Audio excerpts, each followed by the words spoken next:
වලිගය අහිමි වූ නරියා. එක්තරා කාලයක ඝන කැලෑවක කපටි නරියෙක් ජීවත් වුණා. දිනක් ඔහු කැලෑව මැදින් ගමන් කරන විට නොසිතූ වෙලාවක දඩයක්කරුවෙකු අටවා තිබූ උගුලකට අසු වුණා. ඔහු එම උගුලෙන් බේරෙන්න ලොකු උත්සාහයක් ගත්තා. ඔහුගේ මුළු ශක්තියම යොදවලා උගුල ඇද්දා. අවසානයේදී ඔහු උගුලෙන් නිදහස් වුණා.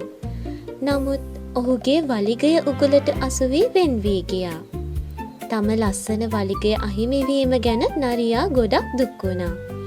දැන් ඔහුට ලස්සනට වනන්න වලිගයක් නැහැ.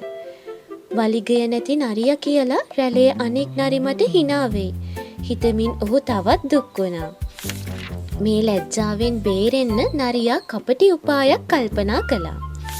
ඔහු කැලෑවේ සිටින හැම නරියෙක්වම රැස්වීමකට කැඳෙව්වා. හැමෝම එක් රැස් වුණාට පස්සේ ඔහු ඔවුන් ඉදිරියේ ගාම්භීරව හිටගෙන මෙහෙම කිව්වා. මගේ හිතවත් මිත්‍රවරුනි, මට ඔබලාට කියන්න යමක් තියෙනවා. අපේ මේ වලිගය කිසිම ප්‍රයෝජනවත් දෙයක් නෙවෙයි කියන එක මම හොයාගත්තා. මේ වලිගය හරිම බරක්. නිතරම පඳුරවල පැටලෙනවා. ඇත්තටම මෙයින් අපට ඇති ඵලය කුමක්ද? මම මගේ වලිගය කපලා ඉවත් කළා. දැන් මට දැනෙන්නේ පුදුම සැහැල්ලුවක්. ඔයාලත් වලිගය කපලා මේ සැහැල්ලුව භුක්ති විඳින්න. අනෙක් නරි නිහඬව මේ දෙස බලා සිටියා. ඒ අතර සිටි එක් නුවණැති මහලු නරියෙක් සෙමින් ඉදිරියට පැමිණියා. ඔහු මද සිනහවක් පා මෙසේ පැවසුවා. මිත්‍රයා, ඔබට තවමත් වලිගයක් තිබුණා නම් ඔබ කිසිදාක අපට ඔය වැනි උපදෙසක් දෙන්නේ නැහැ.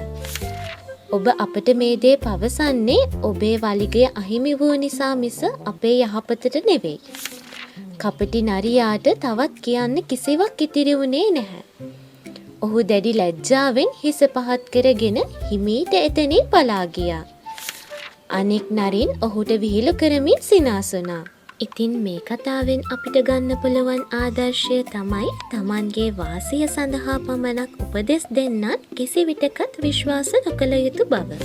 ඉතින් තවත් මෙවැනි ලස්සන කතා අහන්න කැමති නම් අපිව subscribe කරලා තියන්න.